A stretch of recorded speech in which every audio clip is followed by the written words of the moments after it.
मुख्यमंत्र्यांकडे हे फोटो खूप आधीपासून आले होते आणि ते दाबून ठेवले गेले असं तुम्हाला वाटतंय का? जी समाज माध्यमांवर आणि माध्यमांमध्ये चर्चा आहे त्यात तुम्हाला काय तथ्य वाटतं?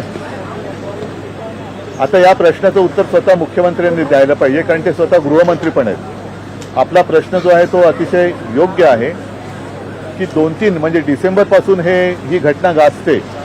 राजीनाम्याची मागणी, बरं आज धनंजय मुंडे यांनी जो राजीनामा दिलेला आहे त्यांनी स्वतः कारण दिले त्यांच्या तब्येतीचं. मी त्यांच्या तब्येतीबद्दल कोणती भाष्य करू इच्छित नाही, कारण कोणीही कोणाच्या तब्येतीबद्दल आणि प्रकृती अस्वास्थ्याबद्दल चेष्टा टवाळी करू नये. जशी त्यांनी म्हणजे आमच्यातले जे कोणी गेले त्यांनी माझ्या प्रकृतीबद्दल केली होती, पण कारण धनंजय मुंडे यांनी सांगितलं की त्यांना त्यांच्या प्रकृती अस्वास्थ्यामुळे त्यांनी राजीनामा दिलाय.